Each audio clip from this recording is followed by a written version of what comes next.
अस्सलाम वालेकुम। Here we have a very important question related to nested local base. इस क्वेश्चन के अंदर हमारे पास नेस्टेड लोकल बेस और कन्वर्जेंट सीक्वेंस का कॉन्सेप्ट यूज होगा। तो आइए हम इस क्वेश्चन को देखते हैं। यहाँ पे हमारे पास क्वेश्चन है, इसके अंदर हमारे पास एक नेस्टेड लोकल बेस गिवन है पॉइंट पी के ऊपर, जो कि टोपोलॉजिकल स्पेस एक्स का मेंबर है।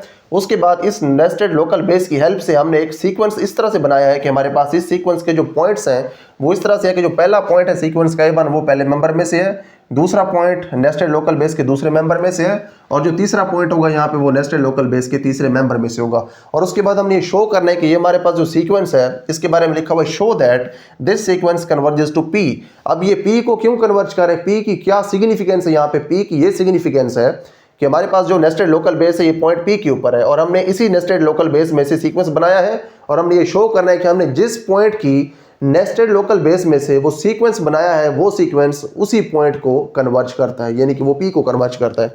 आपने यहाँ पे ये नोट करना है कि जो आपके पास पहला पॉइंट है वो पहले सेट में से लेना है, दूसरा पॉइंट दूसरे सेट में से लेना है, और जो इसका तीसरा पॉइंट होगा वो आपने इसके तीसरे सेट में से लेना है। तो इस तरह से आपने ये सीक्वेंस बनाना है। तो यहाँ पे हमने ये प्रूव करना है कि हमारे पास जो सीक्वेंस AN है ये पॉइंट पी को कन्वर्ज करते हैं। ये पॉइंट पी को उस वक्त कन्वर्ज करेगा अगर जिस भी ओपन सेट के अंदर पॉइंट पी हो उस ओपन सेट के अंदर इस सीक्वेंस की तकरीबन सारी टर्म्स बिलोंग कर जाएं, तो उस वक्त ये सीक्वेंस पॉइंट पी को कन्वर्ज करेगा। तो यही चीज़ हम यहाँ पे प्रूव करेंगे। हम यहाँ पे एक जनरली ओपन सेट जी लेंगे जिसके अंदर पॉइंट पी बिलोंग करेगा। हमने ये शो करवाना होगा कि उस ओपन सेट जी के अंदर इस सीक्वेंस की तकरीबन सारी टर्म्स बिलोंग करती हैं, उस वक्त ये सीक्वेंस पॉइंट पी को कन्वर्ज कर जाएगा। तो यहाँ पे हमारे पास इसका प्रूफ है क्वेश्चन का, late G be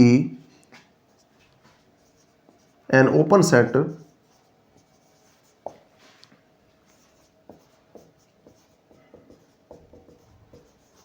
containing P belonging to X। अब यहाँ पे हमारे पास जो G है ये एक ओपन सेट है जिसके अंदर पॉइंट P मौजूद है। हमने अब ये शो करवाना है कि इस सीक्वेंस की तकरीबन सारी टर्म्स इस ओपन सेट G के अंदर जाती हैं। अगर इस सीक्वेंस की तकरीबन सारी टर्म्स ओपन सेट G के अंदर चली जाएं तो उसके बाद ये सीक्वेंस है ये पॉइंट P को कन्वर्ज कर जाएगा। तो यहाँ पे हमारे पास क्योंकि नेस्टेड लोकल बेस गिवन है, अच्छा इसके साथ जो नेस्टेड का वर्ड लिखा हुआ है इसकी भी काफ़ी सिग्निफिकेंस है जो कि हम इस प्रूफ के अंदर उसको भी देखेंगे। तो यहाँ पे हमारे पास क्योंकि लोकल बेस मौजूद है पॉइंट P के ऊपर, तो ये जो पॉइंट P है ये इस ओपन सेट में जाने से पहले लोकल बेस के किसी मेंबर में जाएगा, फिर वो लोकल बेस का मेंबर कंटेन करेगा ओपन सेट G के अंदर। तो यही चीज़ हमने यहाँ पे अब लिखनी है। लोकल बेस का कंसेप्ट यहाँ पे अब लिखना है as BP is a local base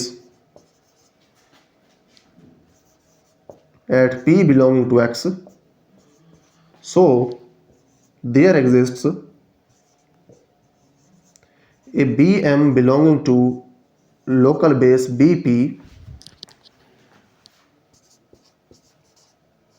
such that जो पॉइंट P है ये पहले बिलोंग करेगा इस BM के अंदर और उसके बाद ये BM कंटेन करेगा ओपन सेट G के अंदर। ठीक है जी, क्योंकि हमारे पास जो क्लास BP है ये लोकल बेस है पॉइंट P के ऊपर, तो इसीलिए पॉइंट P किसी ओपन सेट G में बिलोंग करने से पहले बिलोंग करेगा इस लोकल बेस के किसी मेंबर में और उसके बाद ये लोकल बेस का मेंबर कंटेन करेगा ओपन सेट G के अंदर। तो इस तरह से हमारे पास जो लोकल बेस है उसने हमें एक ओपन सेट BM प्रोवाइड किया। P पहले इस BM में कंटेन किया, फिर ये BM आगे जाके कंटेन कर गया ओपन सेट G के अंदर। अब हम यूज़ करेंगे हमारा नेस्टेड लोकल बेस का कॉन्सेप्ट। नेस्टेड लोकल बेस के कॉन्सेप्ट को यूज़ करके हम यहाँ पे ये साबित कर देंगे कि इस सीक्वेंस की तकरीबन सारी टर्म्स इस ओपन सेट G में बिलोंग करती हैं। तो यहाँ पे हम इस तरह से देखते हैं। तो अब यहाँ पे जो B1 है वो अपने अंदर कंटेन करता है B2 को और B2 अपने अंदर कंटेन करता है B3 को।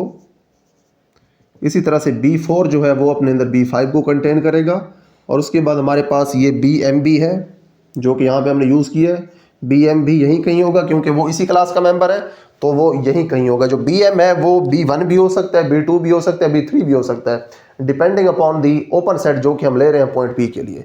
उसके बाद BM जो है ये अपने अंदर कंटेन करेगा BM+1 को और ये फिर अपने अंदर BM+2 को और ये इसी तरह से सिलसिला आगे चलता जाएगा। तो यहाँ पे हमारे पास जो ये वाले ओपन सेट्स हैं B1, B2, B3, in open sets में से ही हमने इस सीक्वेंस की टर्म्स ली थी, यानी कि हमने A1 लिया था B1 में से, A2 हमने लिया था B2 में से, वो भी हम यहाँ पे नीचे लिख देते हैं। हमने A1 लिया था B1 में से, A2 हमने लिया था B2 में से और A3 हमने लिया था B3 में से और जो बी एम है इसमें से भी कोई पॉइंट हमने लाजमी तौर पे लिया होगा सीक्वेंस में। तो यहाँ से हमने फॉर एग्जांपल ए एम लिया है, यहाँ से हमने ए एम प्लस 1 लिया है।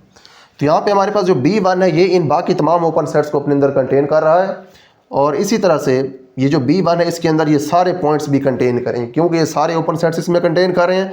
तो इनके जो पॉइंट्स होंगे, ये वाले पॉइंट्स जो कि हमने सीक्वेंस के लिए यूज़ किए हैं, ये भी सारे इसमें कंटेन होंगे। उसी तरह से जो बी टू है इसमें ये ए वन तो कंटेन नहीं करेगा, कर भी सकते हैं और नहीं भी कर सकता, क्योंकि ए वन इसका मेंबर है, हो सकता है ये वाला इसका मेंबर इसमें हो सकता है ना हो। लेकिन इस बी टू के अंदर ये ए टू भी कंटेन करेगा, ए टू से आगे वाले जितने सारे पॉइंट्स हैं इस सीक्वेंस के वो भी इस बी टू में कंटेन करेंगे, क्योंकि ये जिन ओपन सेट्स में से ये पॉइंट्स आ रहे हैं वो ओपन सेट्स इस बी टू के अंदर कंटेन कर रहे हैं। उसी तरह से इस बी थ्री के अंदर ये वाला ए थ्री भी कंटेन करेगा, और उसके साथ साथ इस A3 से आगे वाले जितने पॉइंट्स हैं वो भी इस B3 के अंदर कंटेन करेंगे, क्योंकि इनके जो ओपन सेट्स हैं वो इसमें कंटेन कर रहे हैं। उसी तरह से हमारे पास नेक्स्ट आता है हमारा BM, जिसको हमने यहाँ पे यूज़ किया है अपने ओपन सेट G के लिए। उस BM के अंदर जो उसका पॉइंट है AM जो हमने सीक्वेंस के लिए लिया है वो भी कंटेन करेगा, और उससे आगे वाले जो पॉइंट्स हैं वो भी सारे इस BM के अंदर कंटेन करेंगे, क्योंकि उन पॉइंट्स के जो ओपन सेट्स हैं, जिन ओपन सेट्स में से हमने वो पॉइंट्स लिए हैं वो भी सारे के सारे क्योंकि BM के अंदर कंटेन कर रहे हैं,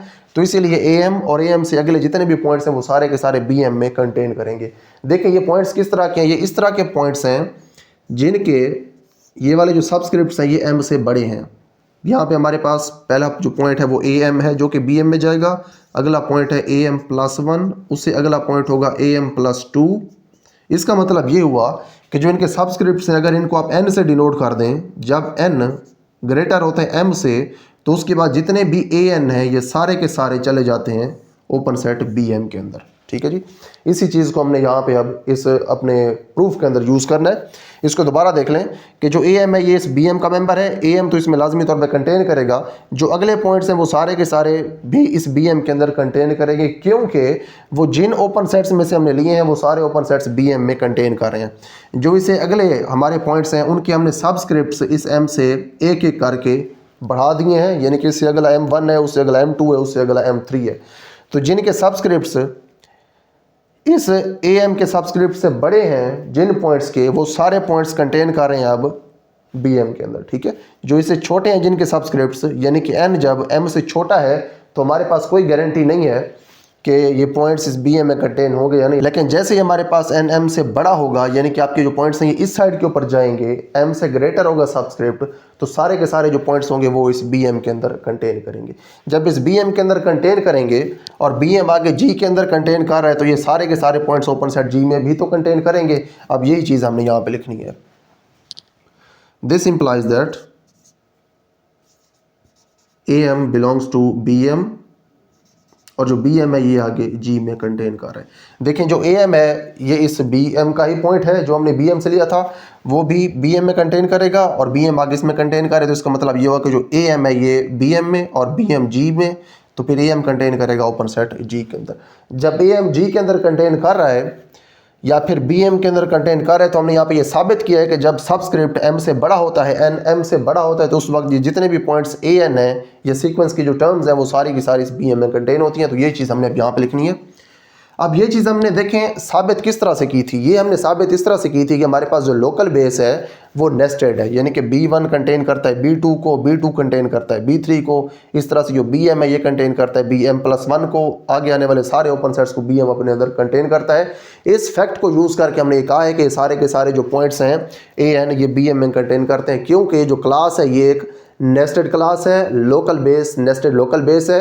ये नेस्टेड लोकल बेस का जो वर्ड है ये यहाँ पे अब लिखना बहुत ज़रूरी है। यहाँ पे आगे हम लिखेंगे as BP is nested local base at P, so for every N greater than M, यानी कि जब भी आपका सबस्क्रिप्ट इन पॉइंट्स का M से ग्रेटर होगा तो उस वक्त ये जितने भी पॉइंट्स हैं ये सारे के सारे कंटेन कर जाएंगे BM के अंदर। जैसे कि हमने यहाँ पे देखे ये BM में कंटेन कर रहे हैं, क्योंकि हमारी जो लोकल बेस है वो नेस्टेड है।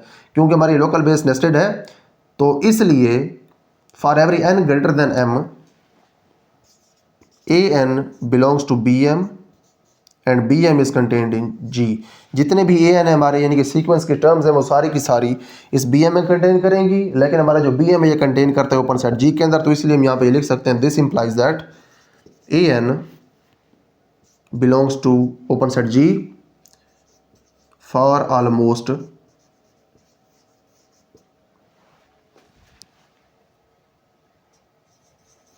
All a n in this sequence. ठीक है जी। यहाँ पे हमने ये क्यों लिखा है for almost all a n in the sequence, ये यहाँ पे हमने इसलिए लिखा है कि हमारे पास एक स्पेसिफिक पॉइंट आता है सीक्वेंस का, उस पॉइंट के आगे जितने भी पॉइंट्स होते हैं वो सारे के सारे हमारे पास इस ओपन सेट में जाते हैं, और इस ओपन सेट में जाने की वजह से उस ओपन सेट जी में जाते हैं जिसके अंदर पॉइंट पी मौजूद था, क्योंकि जी ओपन सेट था जो कंटेन कर रहा था पॉइंट पी को। तो यही हमारे पास कन्वर्जेंट सीक्वेंस की डेफिनेशन है कि एक स्पेसिफिक पॉइंट के बाद आने वाले तमाम पॉइंट्स अगर उस ओपन सेट में चले जाएं जिसके अंदर पॉइंट पी है तो हमारे पास जो सीक्वेंस है ये पी को कन्वर्ज करता है। लेकिन ये सिर्फ एक ओपन सेट जी के लिए सेटिस्फाई नहीं होना चाहिए। अगर हमारे पास पॉइंट पी को कंटेन करने वाले 10 ओपन सेट्स जी हैं तो 10 के 10 ओपन सेट्स के अंदर इस सीक्वेंस की, ये जो हमारे पास ए एन सीक्वेंस है, इसकी तकरीबन सारी टर्म्स उन 10 के 10 ओपन सेट के अंदर जाएंगी, तो उस वक्त हमारे पास सीक्वेंस पॉइंट पी को कन्वर्ज करेगा। तो यहाँ पे हमने जो ओपन सेट जी लिया है ये सिर्फ एक ओपन सेट जी हमने यहाँ पे कंसिडर किया है, बट ये जनरल ओपन सेट जी है। ये उन तमाम ओपन सेट्स जी को डिनोट कर रहा है जो कि पॉइंट पी को अपने अंदर कंटेन कर सकते हैं।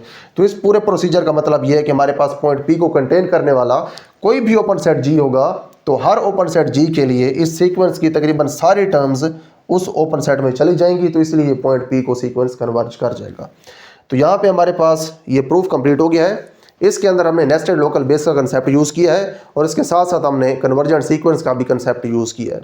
यहाँ पे हमने ये देखा है कि हमारे पास जो सीक्वेंस है वो इस तरह से उसका स्ट्रक्चर था कि उसके सारे के सारे पॉइंट्स हमने नेस्टेड लोकल बेस के मेंबर में से लिए हैं, और उसके बाद हमने ये प्रूव करवाया है कि ये सीक्वेंस उस पॉइंट को कन्वर्ज करेगा जिसके ऊपर हमने नेस्टेड लोकल बेस ली हुई थी। हमने nested local base point P के ऊपर ली हुई थी, इसलिए हमने ये प्रूव करवा दिया कि ये सीक्वेंस जो है ये पॉइंट पी को ही कन्वर्ज करेगा। तो इस सीक्वेंस को पॉइंट पी को कन्वर्ज करवाने के लिए हमने ओपन सेट जी लिया है जिसके अंदर पॉइंट पी कंटेन कर रहा था, और उसके बाद हमने ये शो करवा दिया है कि सीक्वेंस की तकरीबन सारी टर्म्स उस ओपन सेट जी में जा रही हैं जिसके अंदर पॉइंट पी कंटेन कर रहा है, तो इसीलिए सीक्वेंस पॉइंट पी को कन्वर्ज कर गया है। तो यहाँ पे इसलिए हम लिख सकते हैं hence this sequence converges to P and our proof is complete.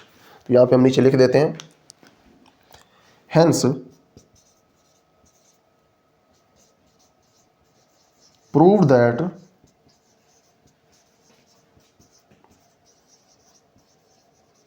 the sequence an